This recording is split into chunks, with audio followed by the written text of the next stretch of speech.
doesn't end well unless it ends. Can't just report the fucking obvious. I don't care what a critic got to say, I got them picking up the pieces. That me, you really playing with your life, I'm about to come and Just run a it all back. I'm motherfucking the jump. new era, about to Just snap go. back. This is the Outlaw Apostle Podcast. I'm your host, Troy Neff. I'm the fucking guy. It is Friday morning. And just a couple minutes after 9, we did good today here in Arizona. Thank you for joining us. And also to my side is the man at the command, Leo. Leo, how are you, my friend? I'm doing pretty good this morning, man. How are you? Yeah. I'm good, man. Yeah, it's been quite the week. Been quite the week. Did you watch any of the Thursday night football game? Did you watch Thursday I night didn't get to football? watch any of it, but I did just See see the some highlights highlights? for the Giants and Eagles game, which was Cam, it was- Scatibo. I love this man. Dude, I I love this man. said if people put him on their fantasy team, Mhm. it'd be about the middle of the season. It's not yet. It's a third. We're a third way through. Can you believe we're fucking one third through the season already? It's been going by quick. Fast. But the dude, every time, even if it was just a couple plays in his first games, Mhm. he got yardage. He showed promise. He showed what he could do.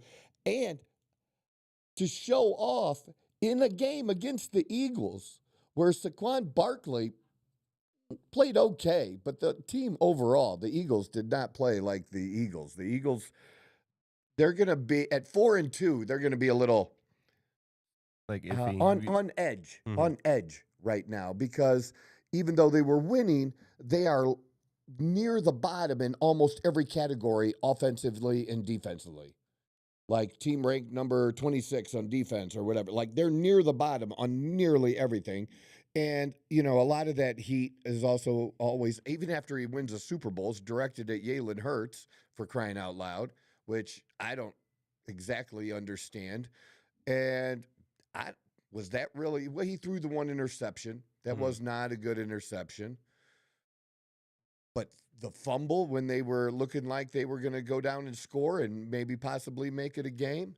But the Giants, they look legit. They look totally better than they did the previous week against the Saints. And Dart looked good. Rookie quarterback. Like, in fact, Dawn said something about the rookie of the year, and being in contention. And if they both continue to play this well, that could actually be the case. And you're going to be competing with your teammate for rookie of the year award between Scatibo and Dart. Like, good for them, though. I don't think I haven't worn my Scatibo shirt on air, have I? I haven't seen it Okay, myself. So. I did wear it recently, so I'll have to do that. I have, besides my Brock Purdy, my 49ers, I do have a Cam Scatibo t-shirt and New York Giants hat because I just like the kid. I just love the kid. And there's another really cool little clip going around where were they playing? I'm not even sure who they were playing. I thought it was the Eagles, but maybe not because it wouldn't have happened yet because that game was last night. I don't think that's the second time they've played them, but I could be wrong. But there's just a player talking trash on the sideline about how Cam is like a little kid and some like type of annoying little kid, but gave him nothing but respect after a hit where he was telling him after he tackled him that he was, that there was a grown man's game. And Scatibo's go, man, that was 5 yards. That's what that was. Yeah, that's crazy, right? And just he built him up at the end. They hugged after the game and like, dude, nothing but respect. Because he's not tall, but he is compact and hard hitting and just great. So then last night, he got hit. He took a good hit, and it knocked him out of bounds. And he was in the air when he got hit. And he took the hit, bounced up, coming by. He's walking by the defender. He never stops. You don't see him making any hand gestures. Referee threw a flag for taunting. And then they give him the ball on the next play, and he gets like 10 yards. For a while, on the last drive, when they were like closing out the game, I think he got the ball every play but maybe 2. They just kept feeding him the ball and just grinding it out. I just love that kind of football.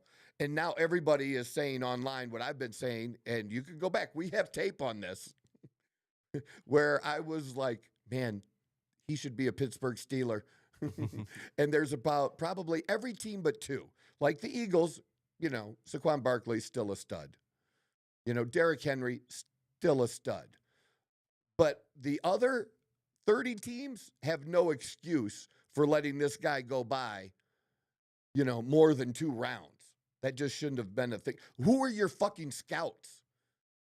Why did it? Man, I could go a whole rant on scouts. They're supposed to be great, these professionals and all that shit, right? And we don't know anything because we're fans. Man, you can't measure hard. All you had to do was watch him in big games last year against big teams. Texas was much better last year than they are this year. And he almost won that game for Arizona State.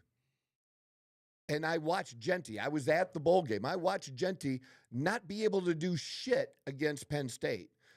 Doesn't mean he's not going to have eventually a good career in the NFL, but he can't move piles. He's not a pile mover. He's got to figure out how to dance through, if that's still possible in today's NFL. I don't know. And then you got this clip. If you want to play it, we might as well, since we're talking sports here quick.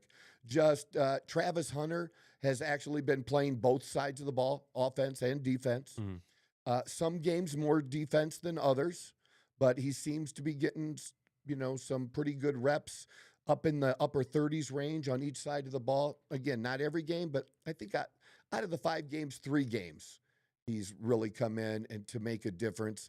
And a lot of times, how many times have we seen Heisman Trophy winners come into the NFL, usually quarterbacks, right, and just crash and burn?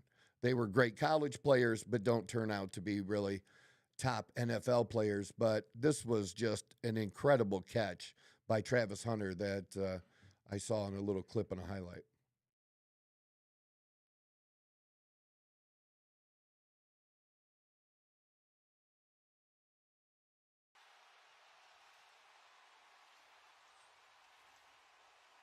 He's got to be careful putting that arm down, man. That's what I was going to say. He kind of looks scary on the way down. I ain't going to lie. I know it's in slow motion. And I know, but he doesn't drop the ball.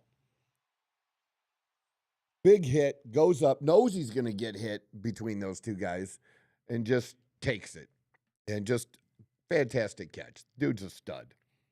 That was a good get for them, for sure. And nobody would guess what they're like 4-1 now. The fucking Jaguars. Oh, my God. The whole season's upside down. All right. So, next. I might as well throw this in there, and then I'm going to get to Trump. Finals game 4 is tonight for the WNBA, for the handful of people that give a shit about this, and I am one of those people. For sure. I do care. I thought the Phoenix Mercury should have won the first game. They really needed to take that game. Didn't finish out strong in that game. Games 2, which was also in Vegas, and then they just dominated. Vegas dominated. Everybody seemed to dominate on Vegas that night. Game 3, we saw here in Phoenix the other night on Wednesday. Started out strong, collapsed, towards the end of the first period and into the second. And somehow we came back, and I really didn't think we were going to come back, honestly. I don't know how we did it, because Vegas was lights out on 3-pointers. I don't even know what their percentage stats were, but I can tell you this, that my guess is they were above 50% maybe on 3-pointers, or at least close to it, which is a high percentage for 3-pointers. They had to be over 90% on free throws. And then just on the twos, layups and short jumpers, again, their overall field goal percentage was super, super high. And it was all the MVP, Asia Wilson. Just couldn't stop her, and nobody could stop her. The officiating was absolutely horrendous. The officiating was about as bad as Becky Harmon's outfit. I don't know if I know it's a weird thing to talk about, and since I'm a dude and everything, but I do look at fashion, and her fashion sense is horrible. She wears giant platform tennis shoes because she's short, which, fine, that's kind of in style now. But her whole color combo was just crazy on the sideline. And the pants she was wearing were like sweatpants almost. And they fit like make you have like baggy butt and shit. You know what I'm saying? It was not a good look. Just throwing it out there. So the Mercury, I don't even know if we were 50% on free throws. We were nowhere close on three-pointers being at 50%. And just not getting the job done. We didn't get Copper involved early. She came on late, but it was too late at that point. Again, we did get to a point where we tied up the game. We're like, how the fuck did we get here? They did have a chance and then let it slip away. Tonight, to me, shows you who the character of your team is. It's hard to win a 7-game series being down 3-0. So do you have the fortitude to say, you know what? I don't know about the series, but we ain't losing tonight. We're not losing tonight. We're not being swept. We had too good of a season to be swept. They don't deserve to be swept. Not after watching everything Indiana did, a depleted Indiana team, taking this team into overtime. I just, Phoenix deserves better than this, but they have to make that happen for themselves. And they're going to have to make it happen without Satu Sabali, who got hurt during the game. But as I was saying, the officiating, horrible again. But here's the thing. I don't think the officiating was biased. So it wasn't that the officiating was bad and it cost the Mercury the game. Certainly when certain fouls happen can change the momentum of games. Obviously, I understand that. But it just was bad on all sides. Even when you're doing a replay, even when you're reviewing it and you're watching videotape and did you make the correct call? Did you make the incorrect call? And you can't even make the correct call after watching videotape. It's just horrible. It's just a bad look for the league. And the league needs to do something. And the talk about the league and the officiating is not going to stop. It's just going to grow stronger after the season is over. It just is. Because when I talk to people about it everywhere, that ends up being a point that ends up being discussed. And nobody wants to see that. And especially if you're trying to bring more fans in to the game, which they need to do and figure out how to do. But rooting for them tonight, hoping they get a win and send it back to Vegas. So it's 2-2-1-1-1 is how it will go if it continues. We do have tickets for Game 6 if it's able to get that far. What's not going to happen was my prediction of Phoenix in 6. That's not going to happen. But we'll see. We'll see if they can at least pull out tonight's win. Because I think it's important for them to get tonight's win just for the offseason going into next year. And you had such a good year. You want to end on a note that is at least positive in this way, that you don't want to get swept. Or are you just going to, just have a bad attitude, bad mindset, and be done? Because I've seen LeBron James do that many times. That's my one thing about LeBron James not being the GOAT. That I've seen him in those Game 3s do shit, specifically against Golden State, where he let somebody pick him, a soft pick, and just not doing what you would expect the best player ever to be able to do. And then the next game, just not show up at all. We've watched that. That's not my mentality with sport or life. And hopefully for these girls, that is too. But like I said, they'll have to do it without Sabali. So it's going to be AT putting the team on their shoulders. They're going to have to rotate some more people in, and definitely got to get Copper involved. And, I'm new to the WNBA. I don't know all the history yet. I do know a lot of the players after watching some last year and going to games, and then now this year going to every home game for the Phoenix Mercury and watching many other games on TV of other teams. We got into it. But I don't know a lot of the history because it's been around for 28 years. Not new. But their most recent success or rise is new. My whole point is in saying that is just that we really need to see the Copper step up tonight. And I didn't know that she had previously, back in 21, but she was the finals MVP in 21. So we often talk about, and I don't think it's fair, I was totally wrong about this. We would talk about Copper on the team in our big three, our top three superstars, being Thomas, Sabali, and Copper.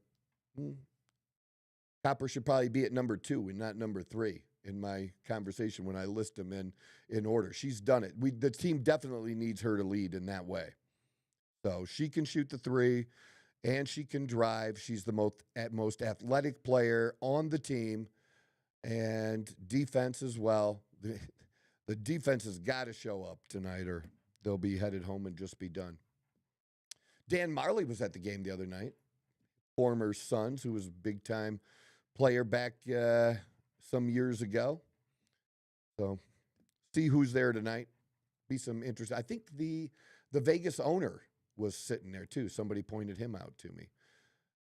So important game for them tonight. Let's see how that works out. Now on to the biggest thing to happen really this week is Trump announcing the peace plan between Israel and Gaza. He had this 20-point plan. It seemed like a good plan, but from all descriptions, it seemed like it was going to be hard to make happen. And so far, he's made it happen, or at least the first phase of it. There's going to be phases. And the first phase is going to happen, which is going to end the fighting and get the prisoner swap done and the hostage swap done. And then it's going to have Israel pulling back to a certain point, withdrawing from Gaza. And then there's going to be other issues in managing Gaza and stuff going forward. But pretty much everybody's on board. All of the small details are not worked out. And that's one of the things that they seem to be talking a lot about how unusual this deal is. It's almost, well, it's a lot like a real estate deal.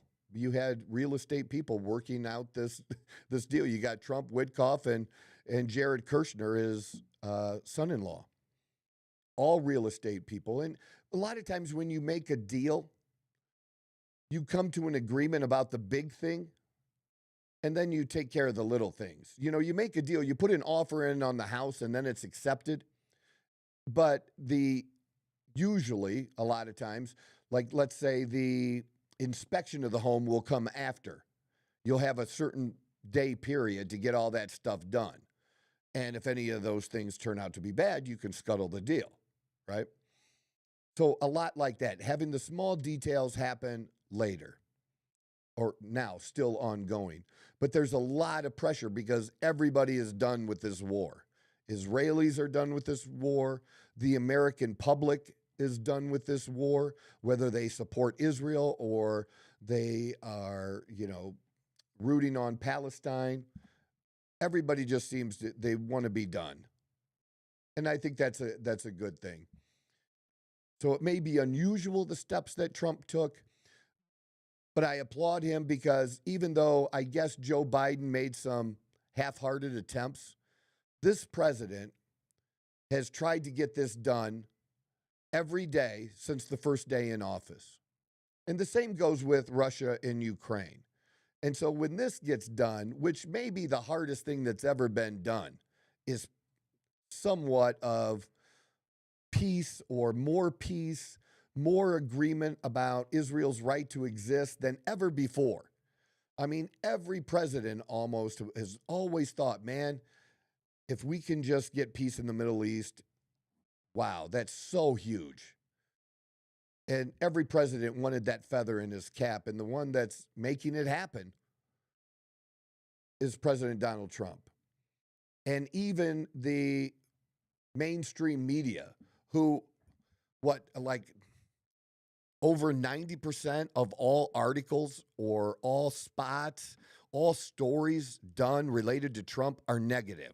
Over 90%, right? It's a really high number. Even they are admitting, saying, and giving a little bit of praise to Trump for getting this deal done. Now, the president has been pushing. I don't think it's a good look. It irritates people that he wants the Nobel Peace Prize. He probably should have got it when he was president before, just for the Abraham Accords, which that's probably going to be expand out of this too. So that's a good thing. Again, more people on board about Israel's right to exist. Less chance of confrontation in the future. So that's a really good thing with Trump. He wanted the Peace Prize, as I was saying. I'm getting back on track. Just give me a second. He wanted the Nobel Peace Prize. But here's the thing about that. He'll probably get it next year. So everybody's focusing on that he won it and who did get it and what did that person do compared to what Trump just did. Well, this just happened, and it did just happen before they announced the Nobel Peace Prize winner, but it's really for what happened in 2024. So when they give out the award, it's for the previous year. So really, 2025, I don't know how you would deny it to him, to be honest. I mean, Democrats always like to point out that Obama got the Nobel Peace Prize, and he got that for a speech he made. A speech. It was a good speech, but it's still just words. To me, what matters is actions. And we have more now than just words about wanting peace in the Middle East. We actually have actions, and for that taking place. So that's a good thing. It's a good thing for everyone. It's a good thing for the world. I wonder what the pro-Palestinian movement, the Free Palestine movement, I wonder what they're going to protest next. Because they're going to have to move on from this. And these are the same people that protested various other things. It's always the same group.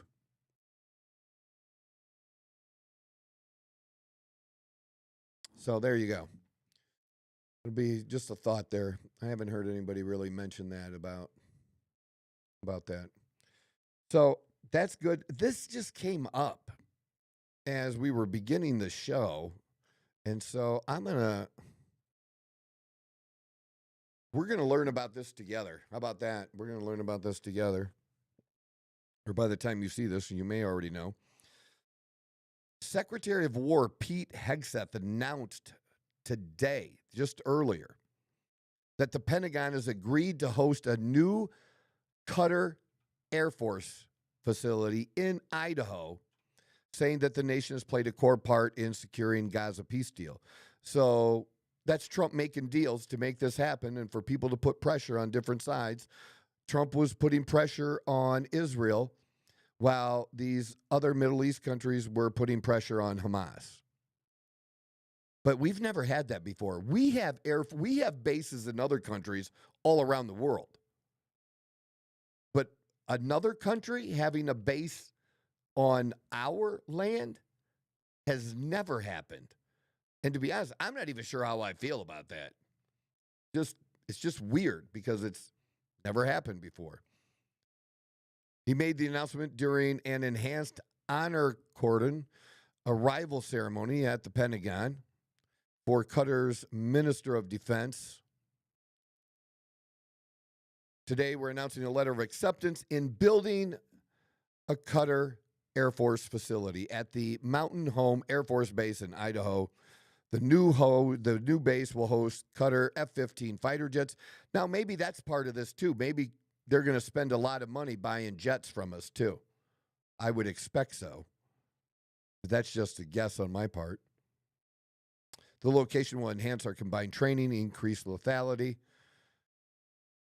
He added, the project reflects the depth of the U.S.-Qatar defense partnership and thanked them for their involvement in the diplomatic efforts. You've been a core part of what has unfolded in Gaza, a historic moment. We're grateful for the strong partnership that we have, the way you support our troops, because we have a base there. And then the dude from Qatar, he echoed the same message.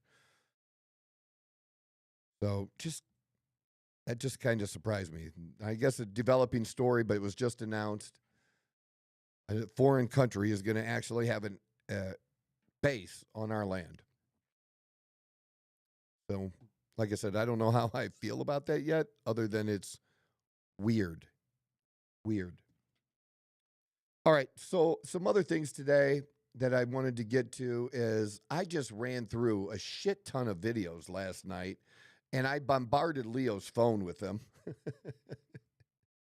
It had to be ding, ding, and probably by the third one, I guess, that's just Troy. Oh, I honestly don't. You didn't do that? Most of my days, I usually don't have my phone on vibrate or anything. That's probably smart. So, because that's good. Ever since getting into the whole podcast scene, my phone is annoying. So I tend to keep it on silent. I don't blame you. I would do that too. I don't blame you at all for that. And we actually do, and Leo puts up, find some reaction videos for us that we do. But these were just ones that I found. I wanted to include them in our regular show today because they really caught my attention. And since we're talking about politics, can we start with the political ones first? The ones that we have? Yeah, this is a good one to start with. So we're just going to play. They're short. We're going to play it through, and then, I probably may not stop it, but we'll see.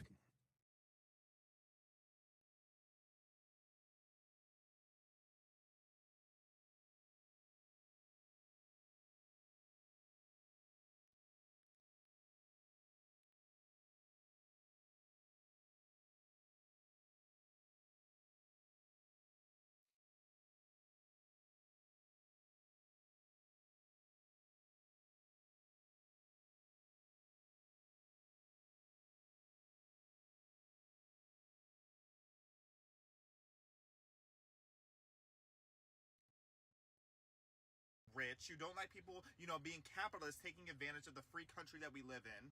You want people to all view themselves as victims, and when we don't, especially when we're black or a part of any marginalized group, you have the audacity to tell us that we're against our own better interests. Babe, I'm drinking Air One in my Tesla, and I grew up poor, but you know what? I decided to take advantage of this free country, and now I'm thriving. Why aren't you? Y'all are supporting socialists and low-key supporting Sharia law. It's like, yep, burlap sacks for all of you, bitch. Oh my gosh, just celebrities and Trump supporters. That means Yeah, I thought that was really good. And the reason I picked some of these different ones is because it's different people saying the same things we've said, but when it's coming from a gay black man, it kind of hits a little different. If I say it, it's racist. It's homophobic.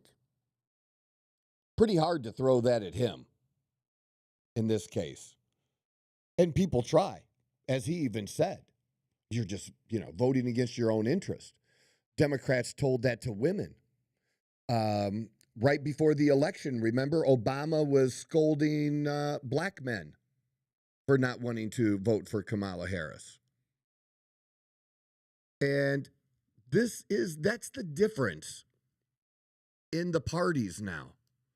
There is a significant difference. You can disagree on issues in our party and for the most part, stay a member of the party. Now, there is a group that calls themselves Republicans that the rest of us Republicans don't want any part of anymore and that we kicked out of the party, basically.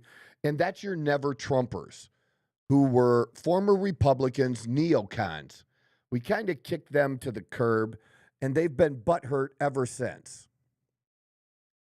But everybody else, we would rather let in a moderate. We would rather, somebody had posted on a friend's page, and I had made some comments after this guy gave some examples. And it was, his examples were that he doesn't go by these labels, and he supports the Second Amendment as long as we're not letting crazy people have guns. But he's also pro-abortion. You can have that. You can believe those two things and be a member of the Republican Party. However, you cannot have, now again, the Second Amendment's more Republican, right? The pro-abortion is more liberal. You can have that view and be in the Republican Party on those two issues. You cannot be in the Democrat Party and have that view on those two issues. They will come after you for that. And they do come after people for that. You have to toe every part of the party line. And then to me, abortion gets very nuanced, even by people who are for choice. I used to have a slightly more liberal view. You know, that's where conservatives would say, you know, we're pro-life, but we're willing to accept the fact that, you know, abortions in the case of incest or rape and, you know, the health of the mother. But the truth is, the health of the mother, that's like so fucking rare. And even the others is all rare. So making a decision on this on 1%, less than 1%, seems crazy. And I kind of like and adopted Charlie's more point of view. Yeah, I think it would be hard to have been raped and carry a child to term and make the decision to keep it or give it away. But it is a life. It is a legit life. And the things that we should stop arguing about is when life starts. I mean, that's just stupid that anybody argues that point anymore. There's only one time that it can actually start. And then it's just growth from there on. So that can be nuanced. And I don't know what this guy's nuanced position was. There are some people that, you know, that again, they're pro-choice, but they're not for late-term abortions. They're not for people getting abortions in the 8th or 9th month, especially if there's no risk of health to the mother, right?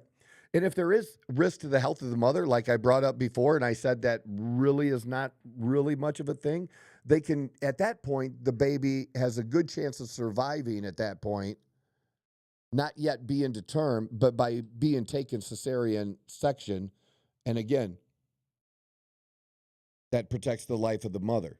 So you can take the baby that way instead of killing it. But the whole point of all of that was just simply who's allowed in the party and who's not allowed in the party. And the Democrats are very, very strict now. And they're losing people because of that, because it's all fringe stuff, and we'll show you that here in a moment. But this was another good one that I came across. And again, I'm showing you these because these are people that you wouldn't ordinarily expect to be saying these things. But if we said them, and it's great that they are, and that's why I'm highlighting them, that if we said it, we're racist and homophobes, when these people say it, it's hard to throw that label at them. So here's another really good one. What happened to all that mouth y'all have for Trump? Oh, he's going to ruin the country. It's going to be the end of days. He's the Antichrist. Like, what happened to all that? Where'd all that go? Because I just heard that this man just executed a boat full of Venezuelans that were trying to ship fentanyl and other opioids into our country. You know, the one that's killing us and aging us rapidly, our youth at that. They're targeting college students out here, the minds of the future. And this man told our peoples, he told our troops to execute on sight. Not no apprehend, not no lock up, not no blow out their engines. He said execute. That is a man that is trying to save our country. So all y'all that got all that mouth, just keep them shut. Y'all have nothing else y'all can say. This man is trying to save us, and y'all over here talking about it's going to be the end. Shut up. And that just goes to that point that she specifically brought up. And now the peace accord and Trump did say on day one between Russia and Ukraine. And he has done nothing but try to make that happen since day one. And he's come out and said, look, yeah, I thought this was going to be easier than it is, but he's trying the whole time. There was no point. I don't know of a point. If I'm missing something, please point it out to me. Drop it in the comments. Message me personally.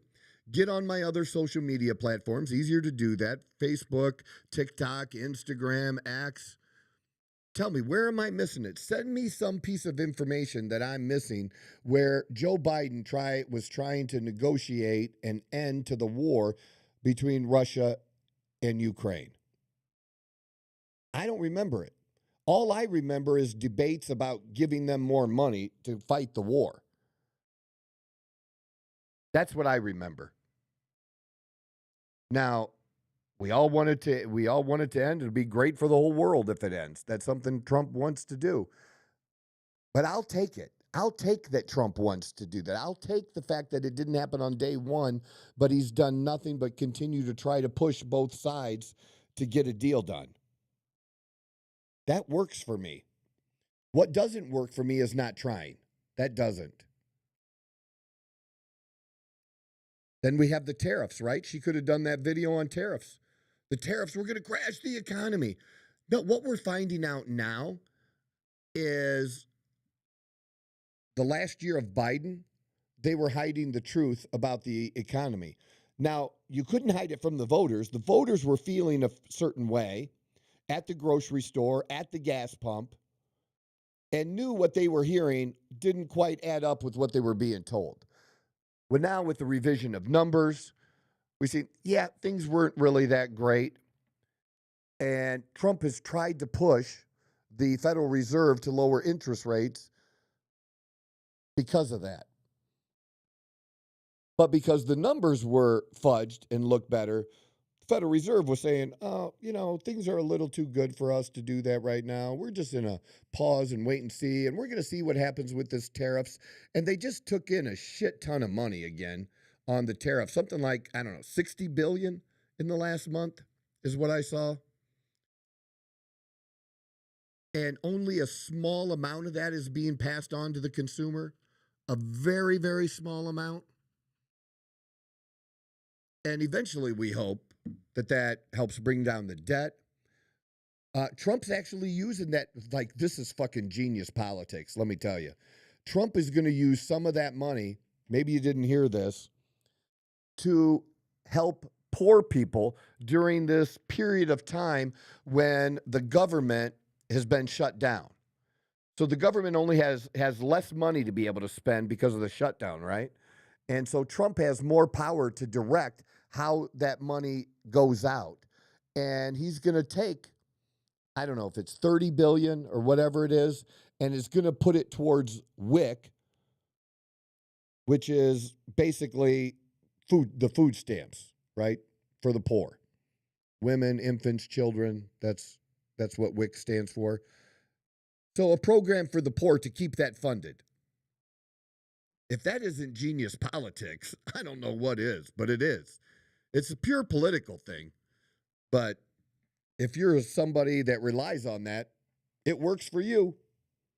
You're going to like that. So I think that's good. But I'm just saying she could have used that same speech for any number of things regarding Trump, that this was going to happen, that was going to happen, the world's going to end. It's the end of democracy. We are not the ones trying to end democracy. And the truth is, they want to scrap everything. What would please Democrats, especially the far left Democrats more than anything else, is to totally wipe out the systems we have now and start over. And the rest of us aren't having it. And again, now you're going to hear a couple clips. I have a couple clips of Bill Maher. And I'm willing to give Bill Maher, not all Republicans are, I'm willing to give the man his props when he says things that are just true. They're just smart. It's not Republican or Democrat. It's just practical. It's where most of us feel like we're at. He's still a liberal Democrat. But this kind of liberal Democrat we can live with. The Bill Mahers we can run a country with. The left-wing lunatics, we can't. We can't run a country with them. Does the right have any right-wing lunatics? You got it. We don't claim those motherfuckers, though. We say, yeah, you're not a part of us. We're not into that. Because I could tell you that 99% of Republicans do not identify with or support in any way white supremacy or the KKK. No regular Republicans out here. Nobody wants to put black people back in shackles. That's not a thing. And people who believe in that kind of stuff, we don't want them identifying in any way, shape, or form with us. And we will always condemn that. Where on the left, they won't condemn it. You just had a candidate for attorney general in Virginia talk about, in private messages, putting bullets in people, like Trump, or putting 2 bullets in someone. And the left they're not condemning this guy. This guy's still in the race. This guy should have been kicked out of the race for this. The governor, because they kind of run together. When you're talking about governor, attorney general, and the lieutenant governor, they all kind of run together. And even the Democrat gubernatorial candidate is not answering questions about this guy and saying he should step down. But a whole lot of other people are. It's just unacceptable what this guy said. But let's take a listen to Bill Maher in this clip here. Are insane, but neither do they make it clear they disapprove of the ones who are, and their cowardice in not marginalizing their own crazies has been their downfall. I couldn't get Neil deGrasse Tyson, a genius scientist and preeminent scientific voice in the media, to agree that it was ridiculous for Scientific American and The Atlantic to be claiming that separating sports by sex doesn't make sense. Yes, it does. Actually, it makes perfect sense. And it's obvious that it does. And there's a lot of stuff like that on the left. And when conservatives see it, they say, I'm sorry, we're just not going to go along with reinventing society, often pointlessly, even if we have to cancel democracy to do it. That's what they're saying. They see gender as only a construct and sex is assigned at birth, and they say, we're not doing that. Transing kids by self-diagnosis with no age limit, no parental notification, and no acknowledgement of social contagion, not doing it. Asylum now covers any reason for anyone to come to America, not doing it. Homelessness is a lifestyle. Natural immunity doesn't count anymore. Whiteness is toxic. Penises in women's prisons. Welcoming the Intifada. We're not doing it. And so, folks,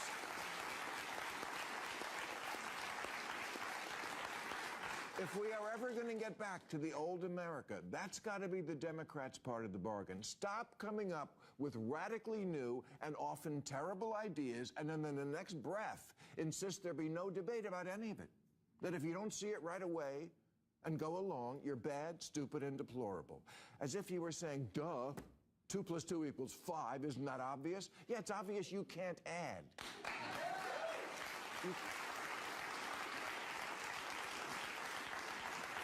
You can't just say shit. Math is racist. Queers for Palestine. Looting is cool. Healthy at any weight? If the men's football team played the women's team, it would be a tie. You can't just say shit.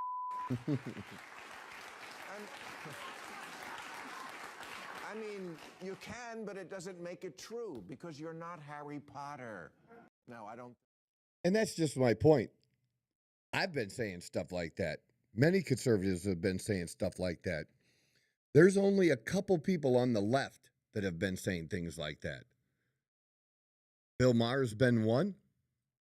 And I'd also say Senator Fetterman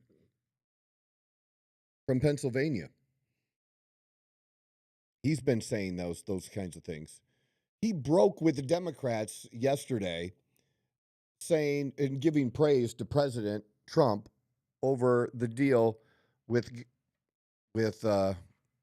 Hamas and Israel.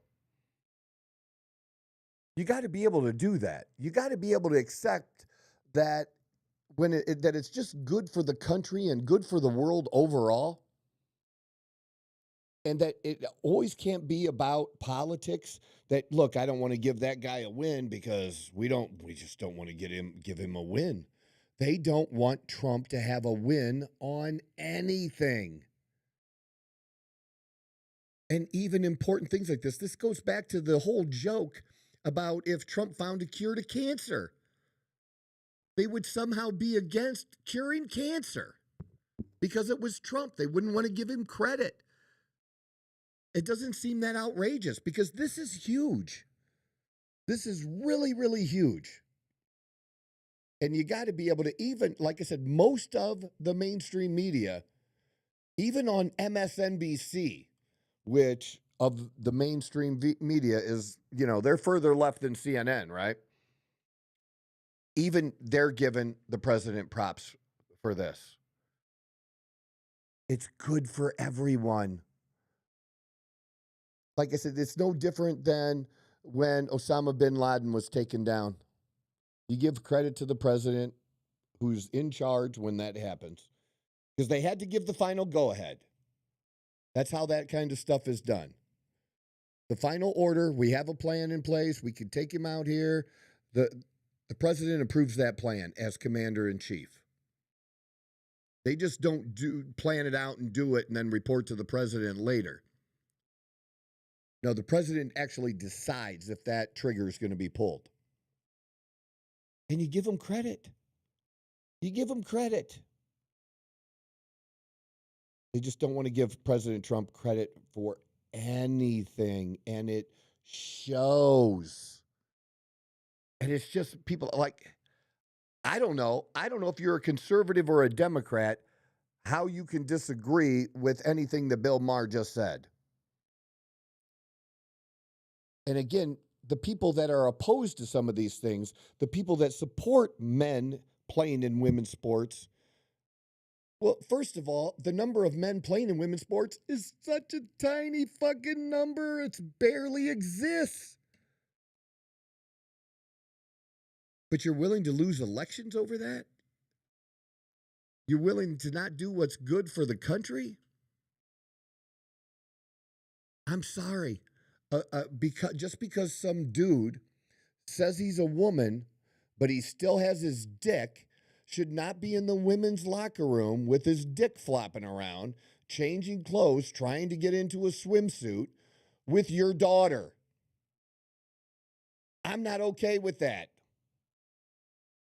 And most Americans aren't. Most Americans aren't. And that's all Bill's doing. And I can give credit to Bill Maher when he says things like this. Like I said, there's some people used to be able to, it used to be a lot closer to where there wasn't such a huge difference between Republicans and Democrats. But what has happened is the one side has let the fringe side take control. That's the problem.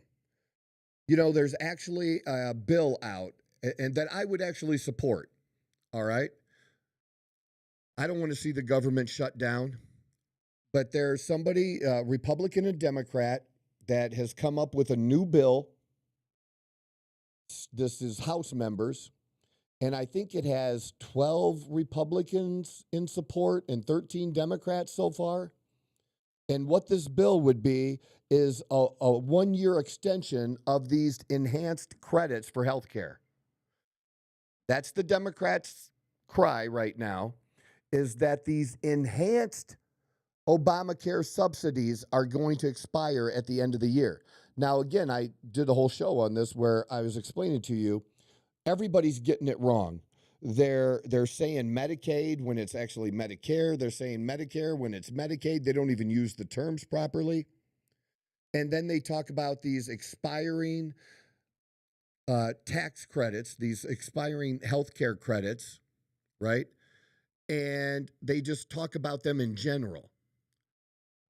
The Obamacare credits, if you qualified for those original subsidies, you're not going to lose that. But what happened during in COVID is they expanded them. And they only did it for a certain number of years. That's set to expire this year. COVID's over. You don't get that benefit anymore. This is no different than when the economy really goes to shit and they extend unemployment benefits. And I'm not in favor of that kind of stuff, but they do it. But then when the economy's better, they go back to the way it was, right? It's the same thing here. But do we need to talk about healthcare? We do. We really do.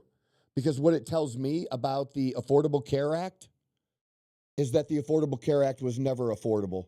When was it affordable? Show me a year after these were passed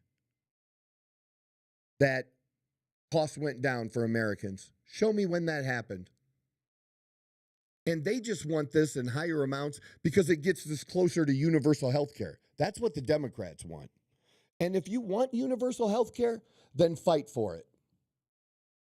Make it happen. Figure it out. Where are we going to cut elsewhere? Or even for these, if you want to make these credits an extension, it's like 35 billion, 350 billion. It's a lot of money. 350 billion. Adds a lot of money to the debt. Cut somewhere else if you want to do that. Now, Republicans want to just extend it to the end of November.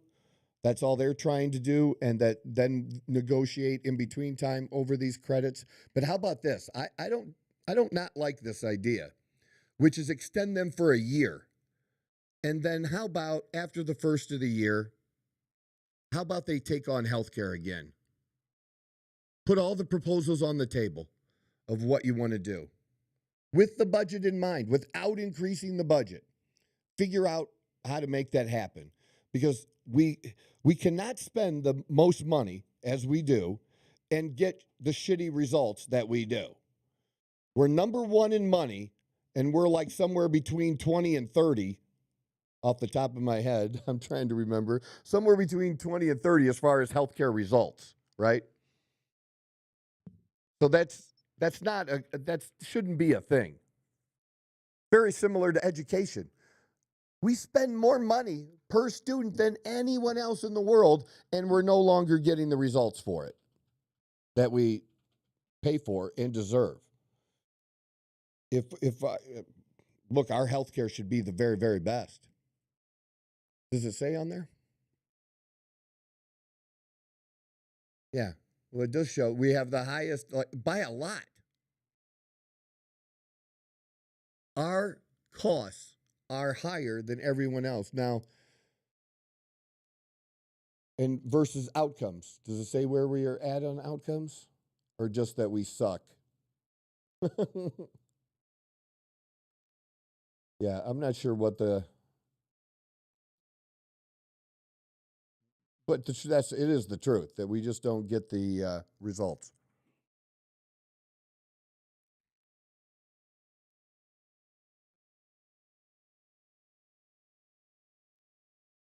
Yeah, well, that's close. That gets us close there. That's my whole point. I'm all for extended a year. Extended a year. And, the Democrats might want to do that. Or if they would be smart, extend it a little bit longer than a year because we have midterms next year, vote. And if they think they're really going to take over the House, this could be an issue for next year's campaign for both sides. These credits are going to expire. Have a debate and let the vote next year be about health care. Let the best ideas win. I'm not afraid of ideas. I'm not the one that wants to shut the other side up. Yeah, there you go. Does higher spending lead to better outcomes? And look where we're at on the list.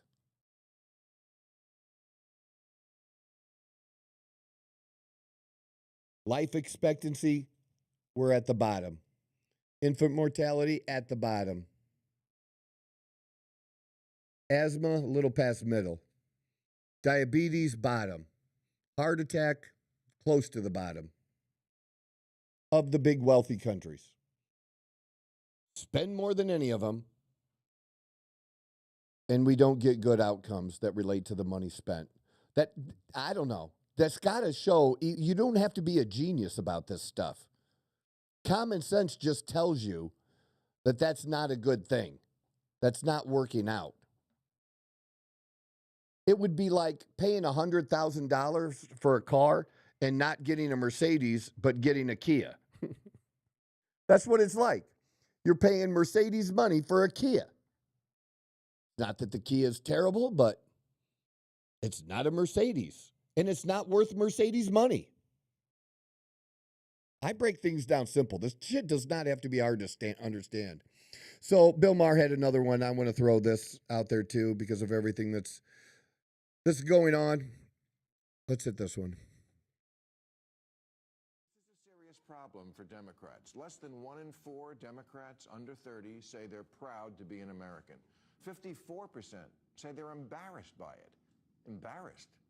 Like America's your mom picking you up at school? You're embarrassed to be an American? Well, guess what? The feeling's mutual because you have no perspective. Is America perfect? No, of course not. No country is. Although don't get Tucker Carlson started on Russia. Globalize the intifada is the catchphrase that's really catching on these days, as if worldwide suicide bombing and cosplaying Islamic revolutionaries is the answer to our problems. At an AOC Bernie Sanders rally in Idaho last month, someone threw a Palestinian flag over an American flag, and the crowd erupted in approval. What should have happened after that is one of the adults on stage should have told their young, loyal followers, this is not a symbol of freedom. This is.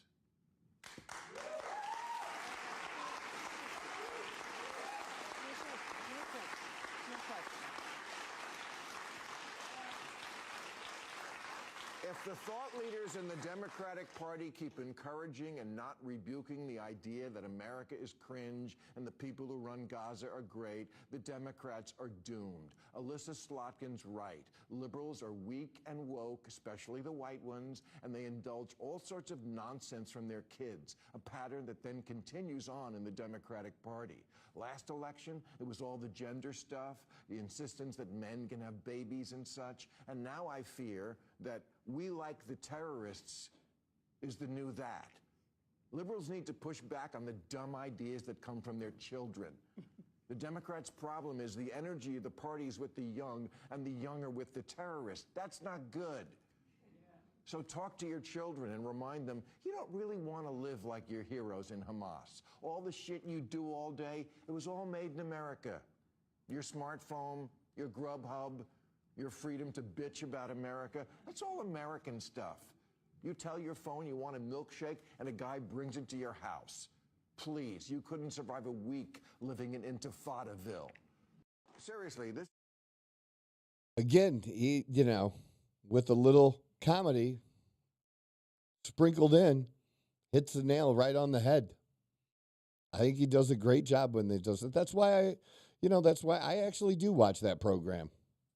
I don't always watch it the time that it originally comes on. But if I need something to watch, it's something I will watch. I watch more episodes than I don't. I think he has guests on from both sides, and he does a good job with it. That's kind of what late night TV should be, and what it used to be.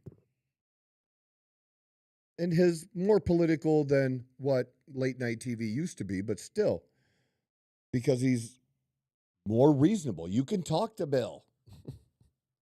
I could have a conversation with him.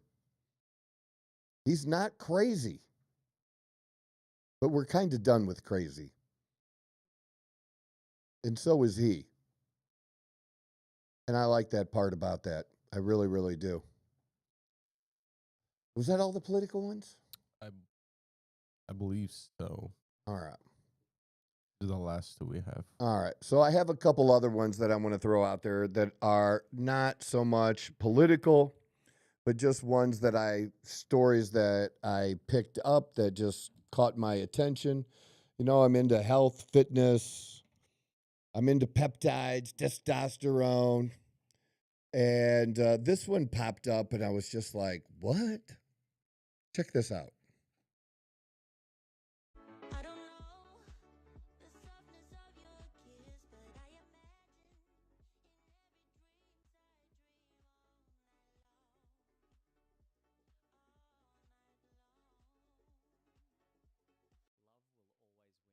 Did we turn it up just a little bit? Beautiful couple in my stories the other day, and the feedback was extremely positive.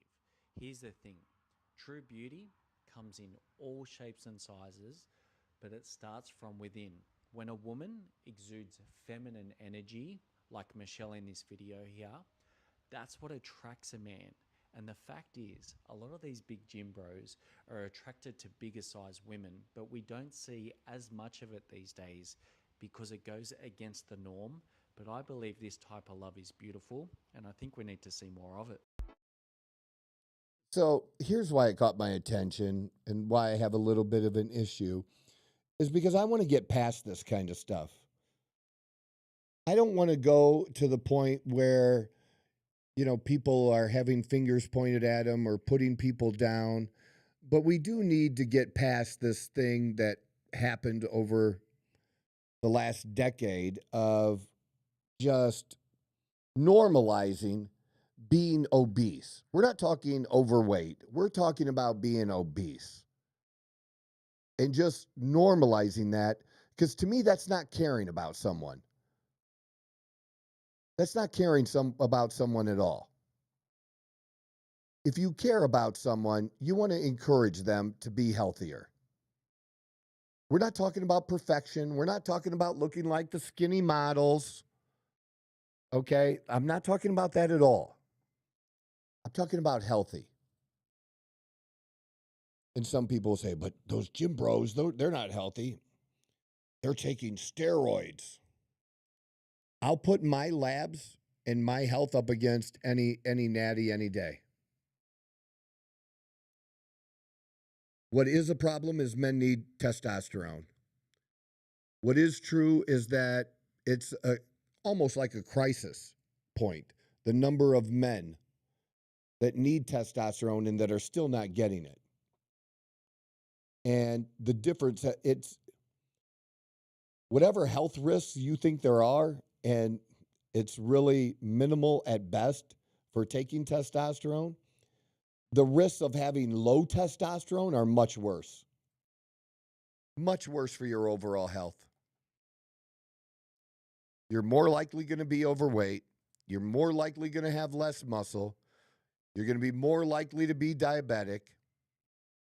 And none of those factors are good for you to live a long, healthy life. But I don't want to normalize that. I really don't. Great. You know, I've been in relationships where, you know, you start out one way and you end up another way during the relationship. You know, I was in a relationship years ago where I was in shape. I got out of shape, got married, looked at a wedding picture and was like, who the fuck is that chubby dude? And got into shape. And both partners don't always do that at the same time. And I still cared about the other person when they were no longer the shape that we got married in. But I always encouraged it. They just didn't like, working out. That was a thing. So I get the whole love thing, and that's all great. But let's just not, I think the dude just went a little too far in trying to make it like all shapes and sizes are good. It's not.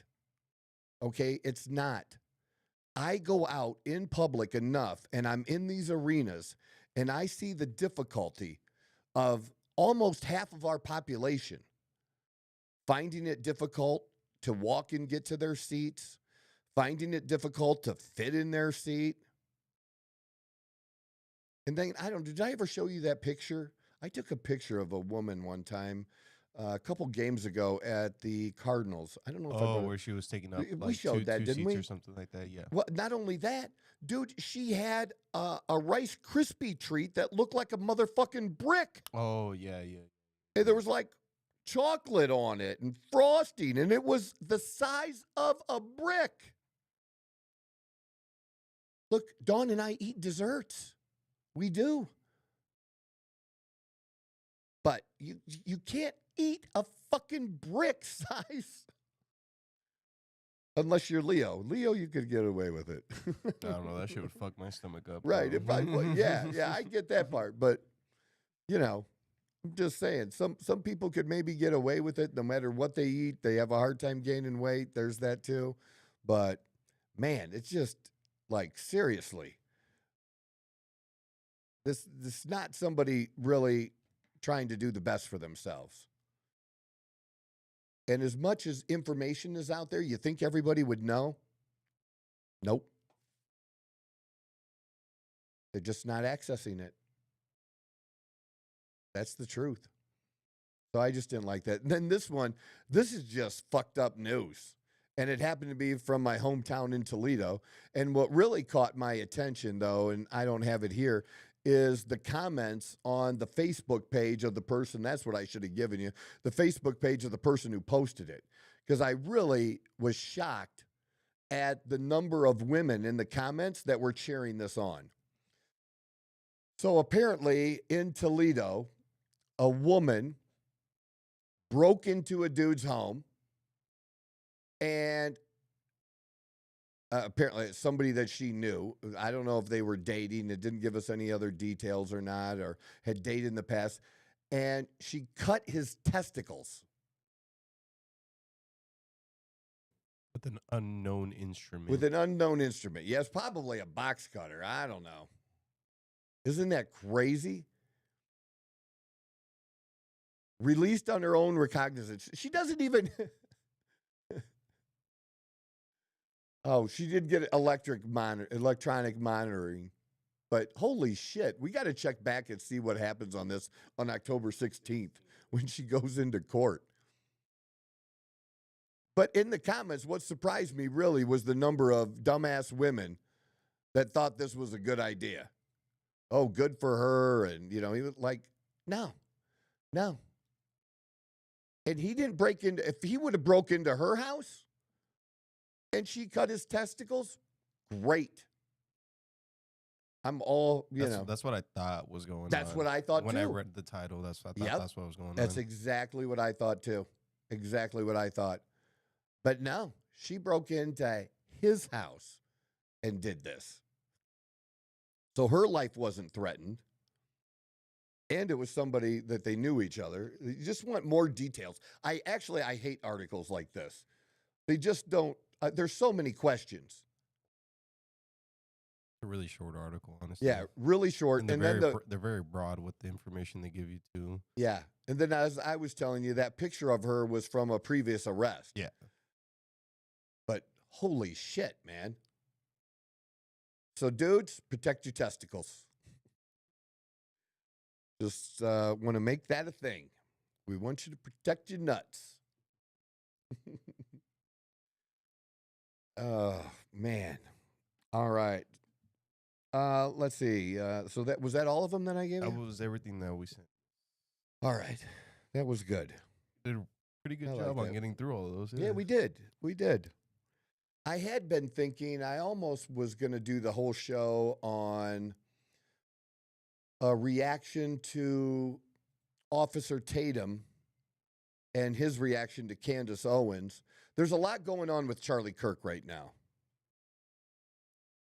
And for anybody that thinks Candace is a little crazy, for anyone, and I will strongly disagree with Officer Tatum on this one particular point, I don't believe that she is anti-Semitic or that Charlie Kirk was. And there's a lot going on related to that, along with his death, things that were going on prior to his death. And she never said, some people are presenting it like she's presenting it that Israel may have had something to do with this. I've listened to her most important videos on this topic, and it's not a thing. She did not say that. She didn't say that at all. And there was a text message chain that she was sent to by one of the people who were in the chain. She talked about it. People attacked her. And so she finally decided to show the receipts, decided to show the actual text messages. And finally, Turning Point USA came out and said people who were a part of that change did say that, yes, this is real. Candace wasn't making this up. But out of everyone, I will say this. I don't know if anyone is doing more to try to point out the inconsistencies or the questions that we should all be asking in relation to his death and who was involved. How did it happen? Was it really this Tyler Robertson kid? Did he have help? There's just too many things fucked up about it, and that are legitimate questions to ask. And she's asking them. So, yeah, I really like Officer Tatum. I like a lot of his content. He's very down to earth, like I am, tries to break things down simply. And I've been a very, very strong Israel supporter too. Still am. But I don't think Israel's perfect. I don't think the United States is perfect. No one is. And I certainly don't like it being perceived that Israel somehow controls the United States. That is not the case, and certainly not with this president. I think President Trump has demonstrated that. So I was going to do a whole thing on that, but I decided not to. It may be something. What I would encourage you to do is, with the things that are being said about Tucker Carlson, Megyn Kelly, and Candace Owens, watch for yourself. Determine for yourself. Because I've heard some people on the PBD podcast, guests that he's had on. The other day, Eric Bowling was on the PBD podcast, and I heard some things he said, and he just wasn't right. I like a lot of the things Eric says, but he just was not accurate on the things he was citing about who said what and when. It just wasn't correct. And I know that because I heard it myself in context. And he could do the same. And it's pretty easy to fact check these things, as I did. You know, one of the things was I fact checked, did Candace Owens get the text messages sent to her by somebody? Or was she involved in the chain? And she wasn't involved in the chain. They were sent to her. And she didn't release them maliciously. She released them to protect herself so that she didn't lose face or credibility, that she wasn't making it up. And it's all related about on some TPS USA events having Tucker Carlson on as a guest. And some of the supporters, some of the people who donate to TPUSA, who are very wealthy and Jewish, giving money to TPUSA and not wanting Tucker Carlson to be a part of it. And that just wasn't Charlie. Charlie was about talking with people who disagreed with him. And he agreed with Tucker on a lot of things. They may have been on different sides of the issue with Israel, but this idea that we can't talk about it and that anytime we do, and anyone who's slightly critical of Israel is anti-Semitic is just bullshit.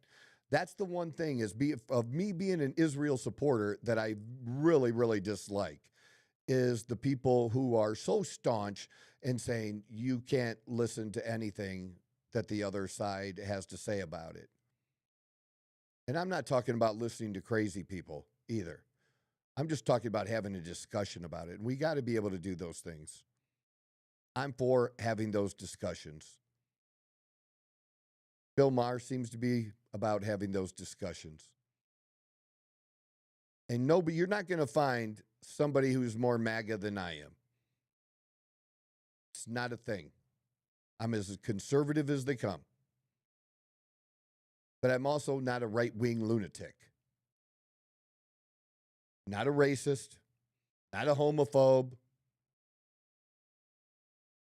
I just want what's best for the country and for everyone. And that's what I have for today. So I was just sharing a little bit with you. Hopefully you got something from that, and maybe that'll, without me going into details on it, interest you enough. If that's a topic that interests you, those are the people you want to check out and listen to. And see what they have to say and judge for yourself. See how you feel about it on your own. Remove the middlemen, okay? Be healthy, get blood labs done, all right? Have a great weekend. Enjoy all the sports this weekend. It's going to be another great weekend in sports, which have been absolutely crazy. We'll talk about it on Monday. God bless y'all. This is the Outlaw Apostle Podcast. I'm your host, Troy Neff. I'm the fucking guy. Who knew I would make it this far? They hated, they never believe me. Yeah, I would never drop the ball. I know I make it look easy. Yeah, Mayweather with the defense. I don't care what a critic got to say. I got them picking up the pieces. That to me, you really playing with your life. I'm about to come